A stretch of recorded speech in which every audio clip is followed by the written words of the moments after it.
আসসালামু আলাইকুম রহমতুল্লাহি ওয়া বারাকাতুহু।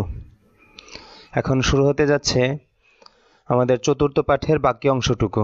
তো চতুর্থ পাঠে আমাদের আলোচনার বিষয় ছিল যে 15টি হরফ রয়েছে, সে 15টি হরফের শুরুতে যদি আলিফ লাম আসে তাহলে লামটি স্পষ্ট এবং আলাদা উচ্চারিত হয়। যেমন কিতাবুন থেকে আল কিতাবু, আক কিতাবু এরকম হবে না, আল কিতাবু, লামটা স্পষ্ট এবং আলাদাভাবে উচ্চারিত হবে। এভাবে এরপরে রয়েছিল যে 13টি হরফ রয়েছে যার শুরুতে আলিফ লাম যুক্ত হলে লামটি লেখায় আসে কিন্তু উচ্চারণে আসে না। যেমন তিলমিজুন এর শুরুতে আলিফ লাম যুক্ত করলে হবে, লেখায় হয় আল তিলমিজু কিন্তু উচ্চারণ হবে আত তিলমিজু। লামটা লেখায় আসবে কিন্তু উচ্চারণে আসবে না, এই বিষয়ের আলোচনা। এরপরে ছিল আমরা পূর্বে যে শব্দগুলো যেভাবে মুখস্থ করেছি সবগুলো ছিল নাকিরা। যেমন কিতাবুন, কলামুন মানে অনির্দিষ্ট শব্দ, নাকিরা মানে অনির্দিষ্ট শব্দ। তো কোনো নাকিরা শব্দের শুরুতে আলিফ লাম যুক্ত হলে সেটা মারেফা হয়ে যায়। মারেফা মানে নির্দিষ্ট শব্দ। তো নাকিরা এবং মারেফা, এবং এগুলোর ব্যাপারে নির্দেশনা ছিল যে শুরু থেকে এ পর্যন্ত যত শব্দ পড়া হয়েছিল সকল শব্দকে নাকিরা এবং মারেফা উভয়ভাবে অর্থ সহকারে পড়া। যেমন কিতাবুন একটি বই, আল কিতাবু বইটি, কলামুন একটি কলম, আল কলামু কলমটি, কুরসিয়ুন একটি চেয়ার, আল কুরসিয়ু চেয়ারটি। ঠিক এইভাবে। আর একটি, একজন, কোনো বস্তুর ক্ষেত্রে একটি এবং ব্যক্তির ক্ষেত্রে একজন, এটা নাকিরার বাংলা তর্জমা। আর টিটা এগুলো যুক্ত করা শব্দের শেষে, যেমন বইটি, কলমটি, এটা হলো গিয়ে মারেফার তর্জমা। তো নাকিরা মানে অনির্দিষ্ট এবং মারেফা মানে নির্দিষ্ট। কোনো শব্দ অনির্দিষ্ট হওয়া এটা নাকিরা, কোনো শব্দ আলিফলাম যুক্ত মারেফা হওয়া এটা হলো গিয়ে নির্দিষ্ট হওয়া, মারেফা। এই বিষয়ের আলোচনা ছিল। এরপরে ছিল কিছু ইবারত, নতুন কিছু শব্দ, সেগুলো ভালোভাবে মুখস্থ করে ব্যাপক আকারে তামরিন এবং কিছু প্রশ্ন উত্তর। তো এবার আমরা এখান থেকে শুরু করছি। প্রথমে এখানে কিছু বুঝতে হবে না, এখানে এটা ডাইসের মতো, আপনারা খুব ভালোভাবে কমপক্ষে 10 মিনিট এভাবে পড়তেই থাকেন। আল কিতাবু বইটি, হাযাল কিতাবু এই বইটি, হাযাল কিতাবু জামিলুন এই বইটি সুন্দর, আল কিতাবু বইটি, হাযাল কিতাবু এই বইটি, হাযাল কিতাবু জামিলুন এই বইটি সুন্দর, আল কিতাবু বইটি, হাযাল কিতাবু এই বইটি, হাযাল কিতাবু জামিলুন এই বইটি সুন্দর। ব্যাস, বারংবার এটা মুখস্থ করতে থাকেন। এতটুকু পড়িয়ে দিয়ে ছাত্রদেরকে নির্দেশনা দেওয়া হয় 5 মিনিট 10 মিনিট বারংবার পড়তেই থাকে, এরা সমস্বরে পড়তেই থাকে। তো এটা যখন বসে যায় তারপর একটা বিষয় বোঝানো হয় যে যখন ইসমুল ইশারা নাকেরা শব্দের শুরুতে ব্যবহার হয়, যে এতটুকু বোঝানো হচ্ছে যে ইসমুল ইশারা যখন নাকেরা শব্দের শুরুতে ব্যবহার হয় তখন তার তর্জমা হয় কাছের ক্ষেত্রে ইহা এবং দূরের ক্ষেত্রে উহা। এই যে নাকেরা, হাজা এখানে নাকেরা শব্দের সাথে যদি ব্যবহার করেন, হাজা কিতাবুন অর্থ হবে ইহা একটি বই। অনুরূপভাবে দূরের ক্ষেত্রে যদি নাকেরা শব্দের শুরুতে ব্যবহার করেন ইসমুল ইশারা, তাহলে যালিকা কলামুন অর্থ হবে উহা একটি কলম। তো এখানে পেলাম কি আমরা, যখন নাকেরা শব্দের শুরুতে ইসমুল ইশারা যুক্ত হয় তখন ইসমুল ইশারার তর্জমা কাছের ক্ষেত্রে হয় ইহা এবং দূরের ক্ষেত্রে হয় উহা। কিন্তু যখন ইসমুল ইশারাটা আলিফলাম যুক্ত শব্দের শুরুতে যুক্ত হয় তখন ইসমুল ইশারার তর্জমা কাছের ক্ষেত্রে হয় এই এবং দূরের ক্ষেত্রে হয় ওই। যেমন হাযাল কিতাবু অর্থ হবে এই বইটি, যালিকাল কলামু অর্থ হবে ওই কলমটি। তো এই ক্ষেত্রে আবার ইহা তর্জমা করা ভুল। মারেফা শব্দের শুরুতে ইসমুল ইশারা আসলে সেক্ষেত্রে ইহা তর্জমা করা ভুল বা উহা তর্জমা করা ভুল। তো আশা করি বিষয়টা বুঝতে পেরেছেন। আবারও বলছি যে নাকিরা শব্দের শুরুতে ইসমুল ইশারা ব্যবহার হলে কাছের ক্ষেত্রে তর্জমা হবে তার ইহা এবং দূরের ক্ষেত্রে উহা। মারেফা শব্দের সাথে ইসমুল ইশারা ব্যবহার হলে কাছের জন্য অর্থ হবে এই এবং দূরের জন্য অর্থ হবে ওই। এই বিষয়টা ঠিক হয়ে গেলে আর প্যাচ লাগবে না। এটা ছকটা দেওয়া হয়েছে এই জন্য, যেমন দেখেন এখানে একটি বাক্য আছে হাযাল কিতাবু জামিলুন, অথবা এখানে এই বাক্যটা দেখেন হাযা কিতাবুন জামিলুন, ইহা একটি সুন্দর বই। আপনি যদি ভুলে এখানে ইহার পরিবর্তে এই বলে ফেলেন তাহলে বাকি তর্জমাটুকুও ভুল হয়ে যাবে। এই এর সাথে বইটি আসে, এই এর সাথে একটি বই আসে না, এই একটি সুন্দর বই এরকম হয় না বাক্যটা। অনুরূপভাবে ইহা এখানে এই তর্জমা হবে, এখানে যদি আপনি ভুলে ইহা বলে ফেলেন তাহলে ইহার সাথে একটি চলে আসে, ইহা বইটি সুন্দর এরকম হয় না তর্জমা। অতএব এই বিষয়টা পরিষ্কার করে বুঝে নেন। বুঝে নেওয়ার পর এবার ছাত্রদেরকে নিয়ে ব্যাপক আকারে তামরিন করা হয়, এক একটা শব্দ নিয়ে, পিছনের যাবতীয় শব্দ নিয়ে। যেমন বলা হয় একটি চেয়ার কুরসিয়ুন, ইহা একটি চেয়ার হাযা কুরসিয়ুন, ইহা একটি পুরনো চেয়ার হাযা কুরসিয়ুন কদীমুন, চেয়ারটি আল কুরসিয়ু, এই চেয়ারটি হাযাল কুরসিয়ু, এই চেয়ারটি পুরনো হাযাল কুরসিয়ু কদীমুন। একটি ঘর বাইতুন, একটি সুন্দর ঘর বাইতুন জামিলুন, উহা একটি সুন্দর ঘর যালিকা বাইতুন জামিলুন, ঘরটি আল বাইতু, ওই ঘরটি যালিকাল বাইতু, ওই ঘরটি সুন্দর যালিকাল বাইতু জামিলুন। এভাবে মুখে মুখে ছাত্রদেরকে পিছনের শব্দগুলো নিয়ে ব্যাপক আকারে এই ধাঁচে তামরিন চলতে থাকে। খেয়াল করবেন, প্রথমে নাকিরা শব্দ দিয়ে শুরু করছি, তার শুরুতে ইসমুল ইশারা ব্যবহার করছি, তারপরে একটা খবর বা সিফাত যুক্ত করছি শেষে। অনুরূপভাবে এরপরে শব্দটাকে মারেফায় রূপান্তরিত করছি, এরপরে মারেফার শুরুতে ইসমুল ইশারার ব্যবহারে রূপান্তরিত করছি। এইভাবে আবার বলছি, যেমন কিতাবুন শব্দটা একটু মনোযোগ দিয়ে লক্ষ্য করেন। আমি বলছি কি একটি বই কিতাবুন, ইহা একটি বই হাযা কিতাবুন, ইহা একটি সুন্দর বই হাযা কিতাবুন জামিলুন। ব্যাস নাকিরার তর্জমা, নাকিরার তামরিন শেষ। এবার মারেফা, বইটি আল কিতাবু, এই বইটি হাযাল কিতাবু, এই বইটি সুন্দর হাযাল কিতাবু জামিলুন। ব্যাস এইভাবে এক একটা শব্দ নিয়ে ঠিক এই ধাঁচে ব্যাপক আকারে তামরিন করা হয় দর্সে। তো প্রথমে আমি ছাত্রদেরকে এভাবে জিজ্ঞাসা করি, এরপর ছাত্রদের মধ্য থেকে কাউকে নির্দেশনা দেয় যে ভাই তুমি দাঁড়াও, এভাবে কিছুক্ষণ তামরিন করাও। এভাবে প্রত্যেক ছাত্রকে তামরিন করে। এরপর গ্রুপ তৈরি করে দেওয়া হয়, গ্রুপে একজন আরেকজনকে এভাবে জিজ্ঞাসা করতে থাকে, এরকম ঘন্টার পর ঘন্টা এভাবে তামরিন চলতে থাকে। এরপরে নির্দেশনা দেওয়া হয় যে ভাই সামনে চলো, তো ওরা সামনে চলে, আমি শুধু ভুল গেলে বলে দিই, ভুল হলে বলে দিই। তো এটা তো ভিডিও দর্স, আমি পড়িয়ে দিচ্ছি, আপনারা মনোযোগ সহকারে ধরে নিন, আর যেভাবে বলেছি ওভাবে তামরিন করে নেবেন। তামরিন না করলে বিষয়গুলো ভিতরে থাকবে না। তো এগুলো ধরে রাখার জন্য শব্দ মুখস্থ এবং ব্যবহার যেগুলো গিয়েছে পিছনে, মাউসুস সিফাতের ব্যবহার, ইসমুল ইশারার ব্যবহার, তো এগুলো এবং মারিফা নাকিরার ব্যবহার, এটা বুঝতে হলে ব্যাপক আকারে তামরিন করতে হবে। তো আমি এবারত পড়া শুরু করছি। কিতাবুন একটি বই, কিতাবুন একটি বই, কিতাবুন জামিলুন একটি সুন্দর বই, কিতাবুন জামিলুন একটি সুন্দর বই, হাযা কিতাবুন জামিলুন, ইহা একটি সুন্দর বই, আল কিতাবু জামিলুন বইটি সুন্দর, হাযাল কিতাবু জামিলুন এই বইটি সুন্দর। লক্ষ্য করে দেখবেন যে আমরা এতক্ষণ যেভাবে তামরিনের কথা বলেছি এখানে বাক্যগুলো ঠিক সেইভাবে সাজানো আছে। যেমন এখানে প্রথমে একক একটা শব্দ এনেছে নাকিরা, এরপর তার সাথে একটা সিফাত যুক্ত করেছে, এরপর তার শুরুতে নাকিরা অবস্থায় ইসমুল ইশারার ব্যবহার করেছে, এরপর শব্দটা মারেফা হয়েছে, তার সাথে খবর এসেছে, তারপর মারেফা শব্দের শুরুতে ইসমুল ইশারার ব্যবহার। এইভাবে আপনারা তামরিন করতে হবে ব্যাপক আকারে। আচ্ছা, এখানে আরেকটু আলোচনা করছি, এটা সম্পূর্ণই অতিরিক্ত, কেউ বুঝলে ভালো, না বুঝলে আরো ভালো, কারণ সামনে আরো ব্যাপক আকারে আলোচনা করা হবে। যে একটা বাক্য যখন পরিপূর্ণ হয়ে যায় তখন তাকে জুমলা বলে, একটা বাক্য যখন পরিপূর্ণ হয়ে যায় তখন তাকে জুমলা বলে, পরিপূর্ণ বাক্যকে জুমলা বলে।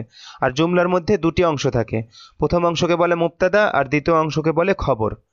মুবতাদার সংজ্ঞা হলো যে যার সম্পর্কে কিছু বলা হয় তাকে বলা হয় মুবতাদা, আর মুবতাদা সম্পর্কে যা কিছু বলা হয় তাকে বলে খবর। যার সম্পর্কে কোনো কিছু বলা হয় তাকে বলে মুবতাদা, আর মুবতাদা সম্পর্কে যা কিছু বলা হয় তাকে বলে খবর। এবার আবার বলছি যে জুমলার মধ্যে দুটি অংশ থাকে, মুবতাদা এবং খবর। তো মুবতাদা বলা হয় যার সম্পর্কে কিছু বলা হয় তাকে বলে মুবতাদা, আর মুবতাদা সম্পর্কে যা কিছু বলা হয় তাকে বলে খবর। যেমন এখানে যেমন এখানে দুই শব্দে আল কিতাবু জামিলুন, বইটি সুন্দর, এখানে বইটি সম্পর্কে বলা হচ্ছে। তো আল কিতাবু এখানে মুবতাদা আর জামিলুন এখানে খবর, এখানে কিন্তু মাউসুফ সিফাত না। মানে ইংরেজিতে যাকে সাবজেক্ট প্রেডিকেট বলে, বাংলা গ্রামারে যাকে উদ্দেশ্য বিধেয় বলে, তো আরবিতে উদ্দেশ্যকে বা সাবজেক্টকে মুবতাদা বলে, আর আরবিতে বিধেয়কে বা প্রেডিকেটকে খবর বলে। আচ্ছা, আমি এবার চলছি, পরে আবার এগুলো বোঝানো হবে, কেউ না বুঝে থাকলে পেরেশান হওয়ার দরকার নেই। সাআতুন একটি ঘড়ি, সাআতুন জাদিদাতুন একটি নতুন ঘড়ি, সাআতুন জাদিদাতুন একটি নতুন ঘড়ি, হাযিহি সাআতুন জাদিদাতুন ইহা একটি নতুন ঘড়ি, মাউসুফ সিফাতের সম্পর্ক। আস-সাআতু জাদিদাতুন ঘড়িটি নতুন, আস-সাআতু জাদিদাতুন ঘড়িটি নতুন, হাযিহি সাআতু জাদিদাতুন এই ঘড়িটি নতুন। বাক্য বিশ্লেষণকে তারকিব বলা হয় আরবিতে, মানে পার্ট অফ স্পিচ বলে সম্ভবত ইংরেজিতে, অথবা যে পদ বলে না বাংলাতে, পদ, এগুলোকে বিশ্লেষণ করা। তো বাক্য বিশ্লেষণকে আরবিতে তারকিব বলে, মানে কতটুকু ইসমুল ইশারা, কতটুকু মুশারনি, কোনটা মুশারনিলাই, কতটুকু মাউসুফ সিফাত এবং সামনে আসবে ইদাফত, এগুলো আর কি ঠিক পাওয়া বাক্যের মধ্যে। তো ইসমুল ইশারার পরে শব্দ যখন আলিফলাম যুক্ত হয় তখনই তারকিবে বা বাক্য বিশ্লেষণে বলা হয় যে এটা ইসমুল ইশারা, এটা মুশারনিলাই, আর ইসমুল ইশারা মুশারনিলাই মিলে ওই মুবতাদা হয় আর কি সাধারণত। কিন্তু এই যে যখন এই যে হাজা কিতাবুন জামিলুন যখন বললেন, এই ক্ষেত্রে কিন্তু দেখেন পরের শব্দটা আলিফলাম যুক্ত না, বিধায় এটা কিন্তু মুশারনিলাই না, তারকিবের পরিভাষায় এটা মুশারনিলাই না। এখানে হাজা ইসমুল ইশারাটাই মুবতাদা, আর কিতাবুন জামিলুন মাউসুফ সিফাত মিলে খবর। যাক, বুঝলে ভালো, না বুঝলে আরো ভালো। এবার আমরা সামনে চলছি। রজুলুন একজন লোক, রজুলুন শারিফুন একজন ভদ্রলোক, রজুলুন শারিফুন একজন ভদ্রলোক মাউসুফ সিফাত, এটা কোনো জুমলা না। হুয়া রজুলুন শারিফুন সে একজন ভদ্রলোক। কোনো ব্যক্তির ক্ষেত্রে ইসমুল ইশারা ব্যবহার হবে না, সেক্ষেত্রে হয় দমির অথবা কোনো নাম ব্যবহার হবে। যেমন এখানে যদি আমি বলি রাশিদুন রজুলুন শারিফুন, তো রাশেদ একজন ভদ্রলোক, অথবা হুয়া রজুলুন শারিফুন, এখানে যেটা আছে হুয়া রজুলুন শারিফুন সে একজন ভদ্রলোক। আর রজুলু শারিফুন লোকটি ভদ্র, আর রজুলু শারিফুন লোকটি ভদ্র। যালিকার রজুলু শারিফুন ওই লোকটি ভদ্র, যালিকার রজুলু শারিফুন ওই লোকটি ভদ্র। আত-তিলমিযু যাকিয়ুন ছাত্রটি মেধাবী, আত-তিলমিযু যাকিয়ুন ছাত্রটি মেধাবী। হাযা তিলমিযু যাকিয়ুন এই ছাত্রটি মেধাবী, হাযা তিলমিযু যাকিয়ুন এই ছাত্রটি মেধাবী। আত-তাজিরু গনিয়ুন ব্যবসায়ীটি ধনী, আত-তাজিরু গনিয়ুন ব্যবসায়ীটি ধনী। যালিকাত তাজিরু গনিয়ুন ওই ব্যবসায়ীটি ধনী, যালিকাত তাজিরু গনিয়ুন ওই ব্যবসায়ীটি ধনী। এখানে ইসমুল ইশারা মুশারনিলাই মিলে মুবতাদা হয়েছে, আর গনিয়ুন খবর। ওই ব্যবসায়ী সম্পর্কে বলা হয়েছে, কি বলা হয়েছে, যে সে গনিয়ুন, অতএব ওই ব্যবসায়ী। যালিকাত তাজিরু এটা মুবতাদা, ইসমুল ইশারা মুশারনিলাই মিলে, আর গনিয়ুন খবর। আল ফাল্লাহাতু ফাকিরাতুন কৃষাণীটি দরিদ্র, আল ফাল্লাহাতু ফাকিরাতুন কৃষাণীটি দরিদ্র, তিলকাল ফাল্লাহাতু ফাকিরাতুন ওই কৃষাণীটি দরিদ্র, তিলকাল ফাল্লাহাতু ফাকিরাতুন ওই কৃষাণীটি দরিদ্র। একটা বিষয় লক্ষ্য করবেন, যে পড়ার টোনে মুবতাদা এবং খবর ভাগ হয়ে যাবে। হাযাল জিদারু কওয়িয়ুন ওয়া যালিকাল জিদারু দাঈফুন এই দেয়ালটি মজবুত এবং ওই দেয়ালটি দুর্বল। এখানে দুইটা বাক্যকে ওয়াও দ্বারা জোড়া লাগিয়ে আরো বড় করা হয়েছে। হাযাল জিদারু কওয়িয়ুন এই পর্যন্ত পুরাটা একটা বাক্য। তো এখানে হাযাল জিদারু ইসমুল ইশারা মুশারনিলাই মিলে মুবতাদা, আর কওয়িয়ুন খবর। তো এখানে জুমলার উপরে আতফ হয়েছে। হাযাল জিদারু কওয়িয়ুন ওয়া যালিকাল জিদারু দাঈফুন এই দেয়ালটি মজবুত এবং ওই দেয়ালটি দুর্বল। হাযাল ওয়ালাদু কওয়িয়ুন ওয়া যালিকাল ওয়ালাদু দাঈফুন এই ছেলেটি শক্তিশালী এবং ওই ছেলেটি দুর্বল। হাযাল ওয়ালাদু কওয়িয়ুন ওয়া যালিকাল ওয়ালাদু দাঈফুন এই ছেলেটি শক্তিশালী এবং ওই ছেলেটি দুর্বল। হাযিহিস সাআতু জাদীদাতুন ওয়া তিলকাস সাআতু কদিমাতুন, এই ঘড়িটি নতুন এবং ওই ঘড়িটি পুরনো।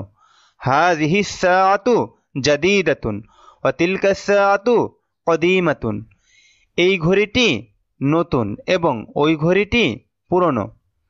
হাযাল মিনদিলু ওয়াসিখুন ওয়া যালিকাল মিনদিলু নযীফুন, এই রুমালটি ময়লা এবং ওই রুমালটি পরিচ্ছন্ন। সব একই রকম বাক্য গঠন হয়েছে। হাযাল মিনদিলু ওয়াসিখুন ওয়া যালিকাল মিনদিলু নযীফুন, এই রুমালটি ময়লা এবং ওই রুমালটি পরিচ্ছন্ন। ইয়া খালিদু আনা তাজিরুন ওয়া আনতা ফাল্লাহুন, হে খালেদ, ইয়া খালিদু হরফুন নিদা মুনাদা। তো খালেদ পুরুষ নামের শেষে তানবিন হয়নি কেন? এখানে মুনাদা হওয়ার কারণে এক পেশ হবে। ইয়া খালিদু আনা তাজিরুন ওয়া আনতা ফাল্লাহুন, হে খালেদ, আমি একজন ব্যবসায়ী এবং তুমি একজন কৃষক। একটা বিষয় মনে রাখবেন যে বাক্যের শুরুতে যদি আলিফ লাম যুক্ত শব্দ আসে অথবা দমির আসে অথবা কারো নাম আসে বা ইসমুল ইশারা মুসাউনিলে আসে, তো সাধারণত সেগুলোই মুক্তাদা হয় আর বাকি অংশ খবর হয়। তো এখানে আনা তাজিরুন, এখানে আনা মুক্তাদা আর তাজিরুন খবর। অনুরূপভাবে আংতা ফাল্লাহুন, আংতা মুক্তাদা আর ফাল্লাহুন খবর। না বুঝলে সমস্যা নেই, যে বাক্য বিশ্লেষণ সম্পর্কে আলোচনা করছি, এটা যদি কেউ কারো না বুঝে আসে কেউ পেরেশান হবেন না। এটা আমি সম্পূর্ণই অতিরিক্ত আলোচনা করছি, যাতে যখন বাধ্যতামূলকভাবে বোঝা দরকার তখন যেন আপনাদের বুঝে আসে। অন্তত আপনারা পরিভাষাটুকু তো মনে রাখতে পারবেন যে মুক্তাদা খবর কি যেন একটা আলোচনা হয়েছিল, এটাও অনেক কিছু।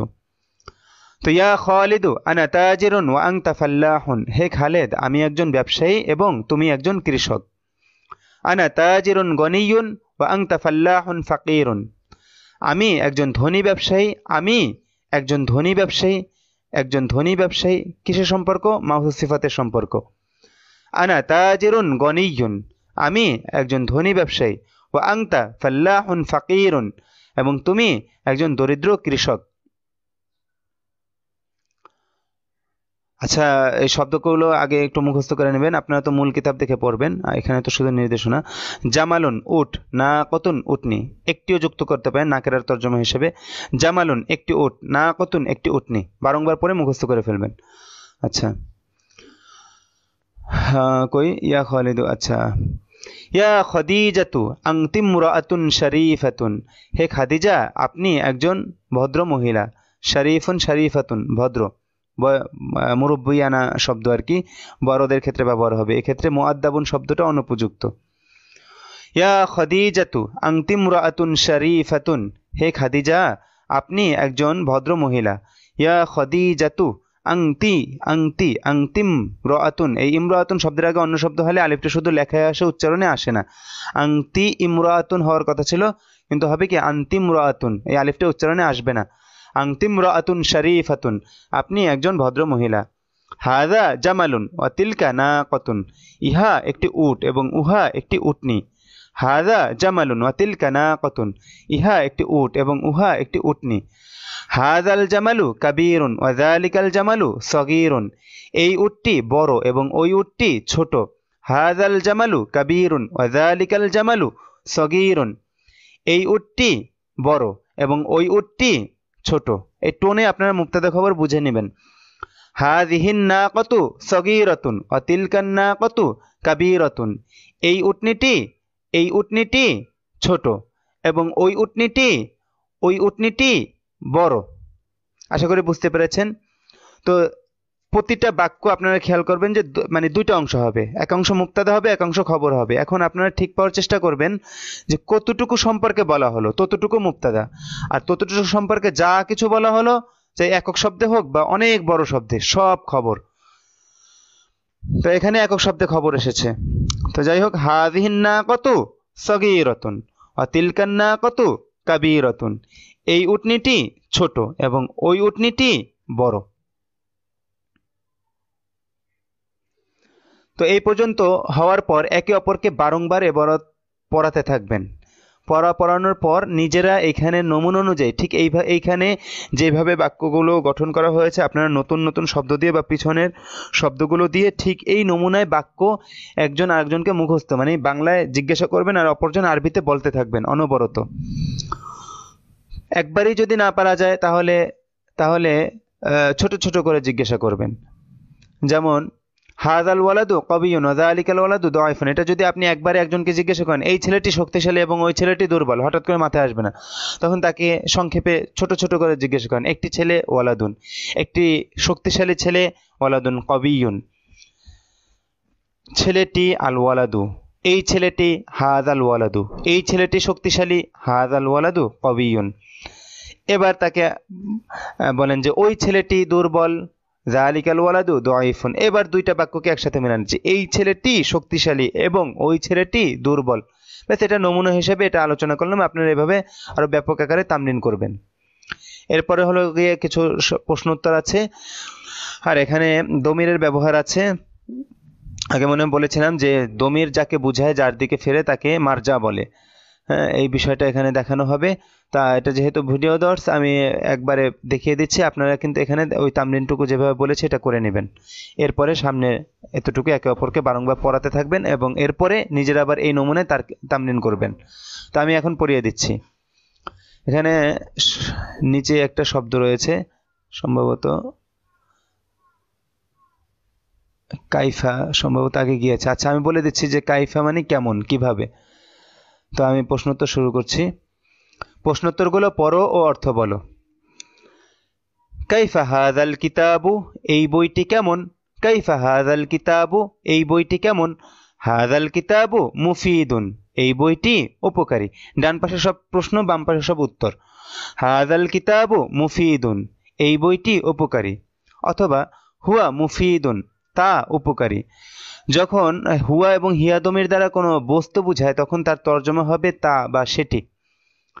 আর কোন মুজাক্কারের ক্ষেত্রে, মুজাক্কার শব্দের ক্ষেত্রে হুয়া দমির ব্যবহার হবে, আর মুয়ান্নাস শব্দের ক্ষেত্রে হিয়া দমির ব্যবহার হবে। ব্যক্তি ছাড়াও বস্তুর ক্ষেত্রেও হুয়া এবং হিয়া ব্যবহার হয়। ব্যক্তি ছাড়াও বস্তুর ক্ষেত্রে হুয়া এবং হিয়া ব্যবহার হয়। মুজাক্কার শব্দের জন্য হুয়া, মুয়ান্নাস শব্দের জন্য হিয়া। আর দমির যাকে বুঝায়, যার পরিবর্তে ব্যবহার হয়, তাকে মারজা বলে। মারজা, মারজাউন বলে। দমির যাকে বুঝায় তাকে মারজা বলে। তো এখানে হুয়া মুফিদুন যদি বলেন, তাহলে এই হুয়াটা ব্যবহার হয়েছে হাযাল কিতাবু এর পরিবর্তে। অতএব হাযাল কিতাবু পুরোটা হলো গিয়ে মারজা। অনুভাবে সামনের বাক্যে কাইফা তিলকা সাআতু, ওই ঘড়িটি কেমন। কাইফা তিলকা সাআতু, ওই ঘড়িটি কেমন। তিলকা সাআতু জাদীদাতুন, ওই ঘড়িটি নতুন। তিলকা সাআতু জাদীদাতুন, ওই ঘড়িটি নতুন। এবার ওই ঘড়ি, আপনি উত্তরের ক্ষেত্রে যেহেতু প্রশ্নে একবার ওই ঘড়িটি আসছে, আপনি যদি তা বলেন তো ওই ঘড়িটি উদ্দেশ্য হবে। তো এখানে আপনি তিলকা সাআতু না বলে হিয়া জাদীদাতুনও বলতে পারেন। তো এখানে হিয়া বললে এই হিয়াটা এই তিলকা সাআতুকে বোঝাচ্ছে।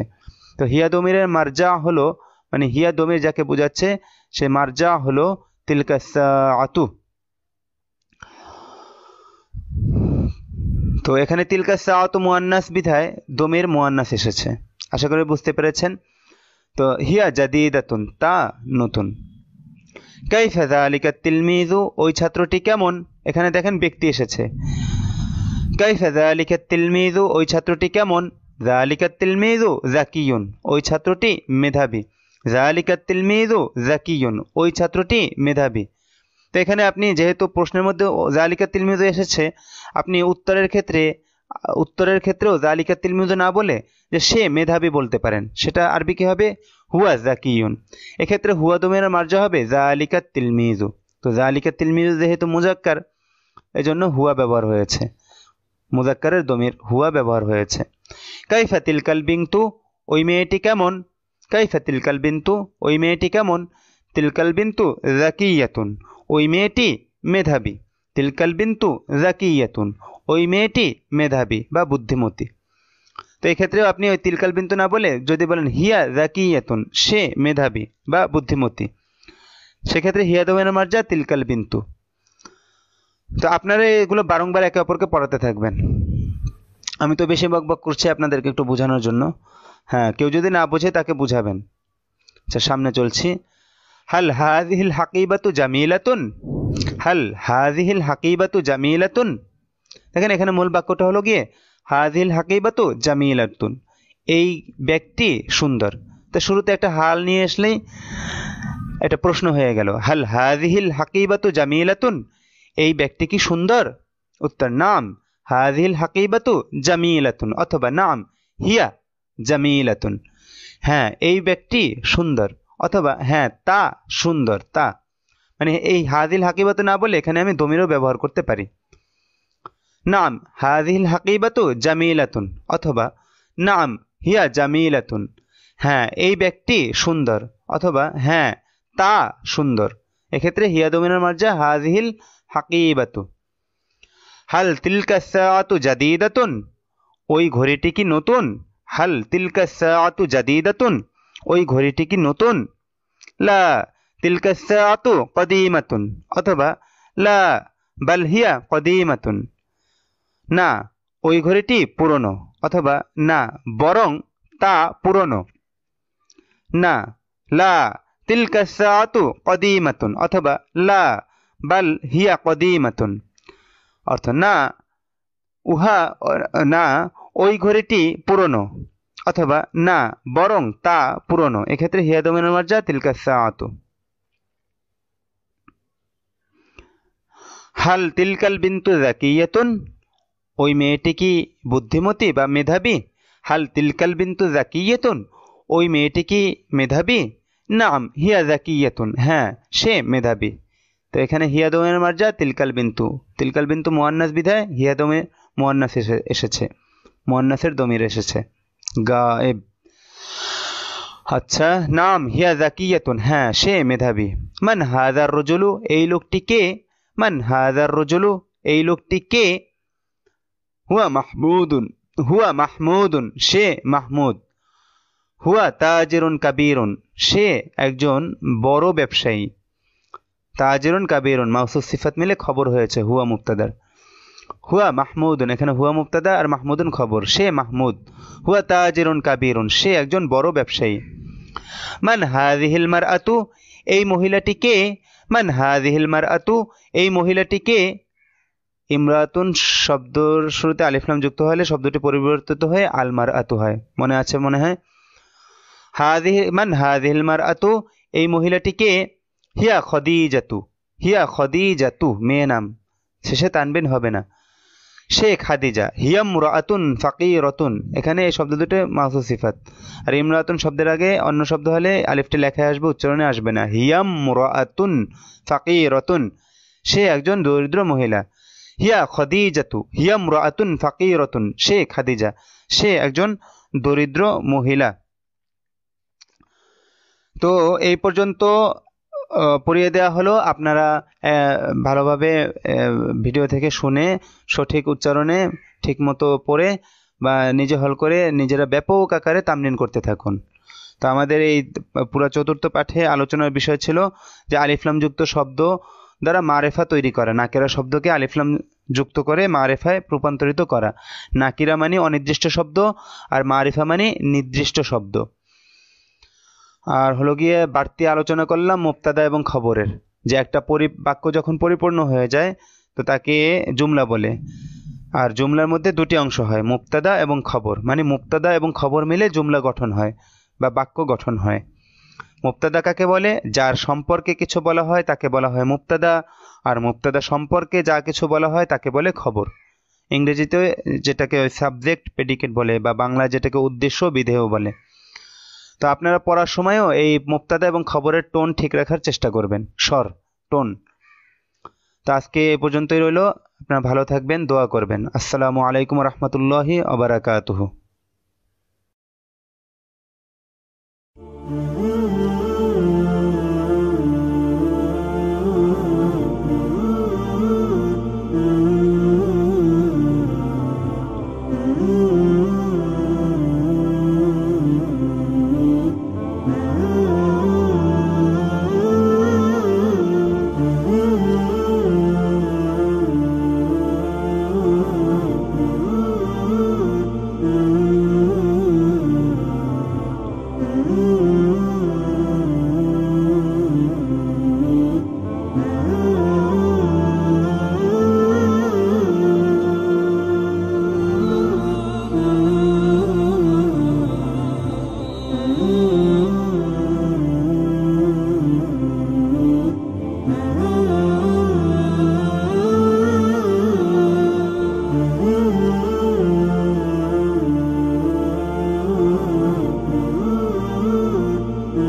Mm-hmm.